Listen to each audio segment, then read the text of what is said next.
Good day, students. Welcome to our first lesson in ENVS 305, Environmental Communications and Negotiation. So today's topics, we will be looking at an introduction or an overview of the environmental communication and negotiation topic. So for your information, the next slide outlines what we will be discussing in today's lesson. Not everything will be in the lecture material. Some of it will be included in your lesson activity as well. Okay, so we'll be looking at definitions, basic principles of effective communication theory, the importance of effective environmental communication negotiation, some of the challenges associated with it. We're looking at solutions, proposed solutions, and case studies or examples. Okay, as I said, some of this will be incorporated into your activity. So let's begin by looking at a definition of the concept of environmental communication and negotiation. So according to the International Environmental Communications Association, environmental communications is communication about environmental affairs. So in other words, all things environmental. Okay, this includes all of the diverse forms of interpersonal, group, public, organization, and mediated communication. All right, so we're seeing different levels of communication or different scales of communication rather, from the interpersonal one-on-one conversation, communication within a group setting, public communication, which would often be the responsibility of agencies and organizations. And then there's also the need for effective mediated communication, particularly in instances where you find that there is a conflict, such as environmental conflict over a particular issue or problem. Because remember, when it comes to any kind of environmental issue or project, there are always different groups or different stakeholders that can be affected by the project, either positively or negatively. So oftentimes when there is a conflict because of concerns about negative impacts on one group or another, mediated communication will be necessary. Okay. So now the process of environmental negotiation brings about the discussion on one of those critical environmental issues, oftentimes where there is, again, when there's conflict. All right, so you have multiple perspectives that would be necessary in order to find a solution to the problem. Because remember, when you have various parties involved, different stakeholders that can be affected by the same thing, everyone will have their own priorities. Everyone will have their particular needs, and sometimes those needs, they may be in conflict with others. So this is where negotiation will be critical. So the connection between communication and negotiation in general, not only in environmental circumstances, but in general, is that for effective negotiation to take place, remember negotiation is associated with trying to solve a problem. For effective negotiation to take place, effective communication must be an integral part of the negotiation process. Okay, so we want to look next at what are the basic principles of effective communication theory. So effective communication is the sharing of information between two or more entities or parties that leads to a desired outcome, whatever that outcome may be, whether your outcome is initially just to share information for persons to become aware and have knowledge of the issue, or your objective could be that you need to communicate to them in order to elicit some kind of response or feedback from them. So your objectives or your desired outcome could be different according to the nature of the situation. So some basic principles would be as follows. Number one, the principle of clarity. So the message must be clear and free from distortion and noise. There should be no ambiguity. So in other words, firstly, I want to deal with facts. So when we're dealing with environmental issues, scientific data from reputable sources would be very important for you to make available in your communication, right? You don't want to be presenting opinions and varying views on the issue, because then that is where you have the opportunity for the distortion of the message or the noise, as they would say. All right. So you want to present facts and you want to be as clear and as truthful about what the message is about. Number two, brevity. So your message should be brief with only necessary information. Repetition and over explanation would destroy the importance of the message.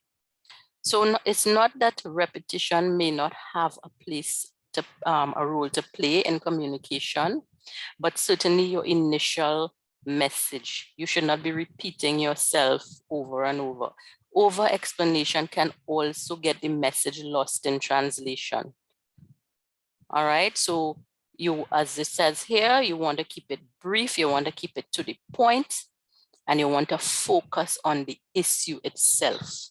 All right, so the point is, sometimes too many words can actually be a disadvantage when it comes to communication.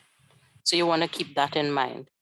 Brief, concise, and clear from distortion, as we said in principle 1. Principle 3, simplicity. The message should be kept simple. Keep it simple. Remember, when you're communicating information, you're going to have a varied audience, varied background, varying levels of education, varying levels of technical knowledge on the issue. So you want to avoid technical words, technical jargon. Keep the message simple. All right. If you are communicating to a group of technocrats, that's different. But when you are communicating to a varied audience with a varied background, you're not helping yourself by getting too technical in terms of your language. So you want to keep it simple. Timeliness is also important. So timely communication is important since communication serves a specific purpose. So if it is a particular project that you want to begin and you have a particular timeline that you're hoping to begin your project or achieve certain things within a specific time, this communication is very important, not only within your organization, but external to your organization, because if there are many different groups of stakeholders or different groups that can be affected, it is important that you communicate timely, because remember, oftentimes you require feedback, and many times that feedback would be necessary for you to make modifications when necessary, so as not to encourage or elicit conflicts over the issue. All right, so timely communication is important as well, because if certain things need to get done by a certain time, you cannot achieve that if the information is not communicated to all the persons involved. So as we looked at already, the message must be clear, free from distortion, brief, avoid technical language, and it must be timely. Integrity, very important.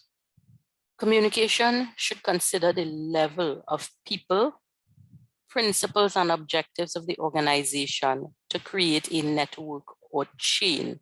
So we're talking about a network or chain of communication. Who are the persons involved?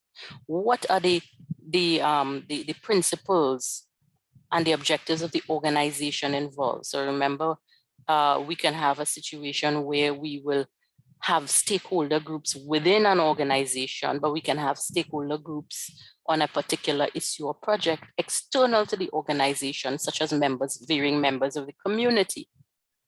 Okay, so it is important for you when you are planning your communication strategy that you involve all persons who needs to be a part of that communication network to be involved. Because if you were to leave out certain certain groups of persons who will have a stake in the issue where they cannot have a voice in the communication strategy, the image that you can now risk presenting is one that the organization cannot be trusted because certain people do not have a voice. So that is very important. So you want to ensure that all the persons who have a stake and who should have a voice in the discussion, that they are part of that communication network or chain. Compass. What is our coverage? So the communication should cover the whole organization, right? So within the organizational setting, it should not only be let's say like managers or technocrats. The entire organization should have some awareness of what is going on, what plans are intended, what is being done, what challenges are being faced. So all the concerned people must know what they need to know and when they need to do it, okay? So they must know what they need. What do they need? So information or communication must be made available to them. What do they need? Is it that they need to prepare some training? Is it that they need to collect resources? What tasks do they need to do? And when does it need to be done by? All right, so the communication program must have a proper coverage within the organization to all the groups of interest within the particular project. They must have proper coverage of all of this information. Otherwise, nothing can be done. And if it is done, there would be utter chaos. All right. So we're looking at effective communication and the principles that are necessary for that. The next point, strategic use of informal organization, sorry. So the most effective communication results when managers use informal organization complementary with, so you're using it alongside, parallel to formal communications. So for example, you could look at different events where persons can get together on common ground in a less formal or less threatening, more comfortable environment where persons can communicate and more comfortably and effectively and in an informal manner with each other. Information can be exchanged in a comfortable environment, such as sporting events, cultural functions and dinners, etc. All right, so notice you're not doing this in place of, but you are doing it complementary to or parallel alongside your formal communication. So of course, your formal communication strategies would be things like seminars, conferences, even things like email, memos, all of these things would be examples of formal communication. But again, the informal strategies alongside the formal would be important. The principle of feedback. So a response from the receiver of the message completes the communication process. This feedback is necessary for effective communication. So effective communication should never be one way. For example, some of those examples I gave you from the previous slide,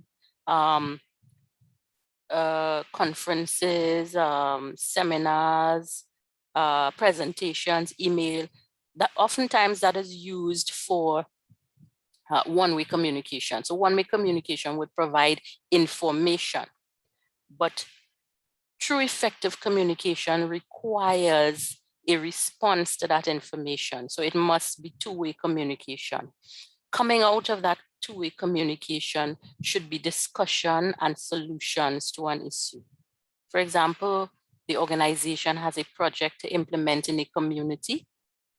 That communication should provide information to the community. The community should have an opportunity to respond to the information and provide their views and concerns. And that feedback information now should in turn cause the planners of the project to evaluate for weaknesses in the project, identify, the feedback should also help to identify potential problems and issues where a better solution can be had.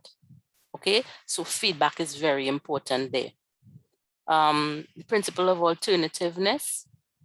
So effective listening is important in the communication, otherwise communication will be ineffective. So this point of effective listening goes a little bit beyond just feedback. We must listen effectively. We must listen as managers. You need to listen to really hear the concerns and the feedback. Sometimes feedback may be a little bit emotional. You have to be able to get beyond that, beyond the face or that initial barrier of the emotion to really hear what is being said, because that ability to effectively listen, to really hear what that person or those persons are saying is a very important in terms of avoiding conflict, in terms of running into problems that you cannot circumvent. All right, so it's very important, effective listening, or as they would say, active listening. And then finally, language control. So the sender should be careful in selecting proper words and forming sentences. Words and structured sentences are key to making effective communication. So we're not only talking about written communication, we're talking about verbal communication as well. So not only do we need to be careful about our language and our words and sentences in terms of avoiding ambiguity and keeping the message clear, but also you want to be careful about your words so as not to, you don't want to come off as aggressive and authoritarian. You do not want to evoke a strong or even emotional response from the hearers. You want them to be, as much as possible, to be calm and to hear what you are saying. So you have to be very careful about how you control your language as well. So we want to look at the importance of effective environmental communication and negotiation. Why is it important to be effective? So effective communication is essential if we are to avoid violent conflicts and address the environmental health and justice issues in the most effective way. All right, so we want to avoid obstacles and we want to be effective in addressing the issues. So environmental communication is essential. Effective environmental communication is essential for two reasons. The first one is that it allows us to be able to do things, right? So the first is that we use communication to do things. What do we mean by that? For example, we communicate in order to inform or provide information. We may want to persuade others to our view of things. Education on the issues may be an important aspect of that, and also to alert persons when there is an issue, when there's a cause for concern. All right. So these are some of the things that we may want to do, right? Similarly, we use communication to organize. We may want to organize people, resources, etc. We use communication to argue, or I guess present our position, to try to help people to understand our position and our views on something, to bring about reconciliation over an issue, to bring parties into a place of agreement, and also to negotiate with each other, among other things. So remember, we're saying negotiation is all about finding a mutual solution to something. So in this way, environmental communication is a practical and indeed a necessary and essential tool for action. So it's always about trying to get something done. So it's essential in order to get something done or to achieve something. Additionally, environmental communication is necessary for effective communication in the sense that it plays an important role in creating meaning, understanding. So communication shapes how we see and value the world of things, events, conditions, ideas, and so forth. In environmental affairs, communication guides our understanding of the issues, the environmental issues, the problems that underlie them, the persons and the organizations that are involved, the approaches that can be taken, potential futures, and the world itself.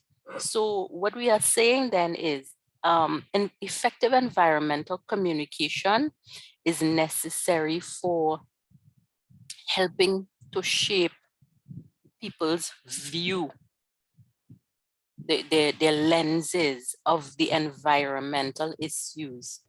Let's take a simple one, helping people to understand the importance and communicate the importance and consequences of not littering, not dumping the garbage into river courses, what the long-term feedback could be on them personally.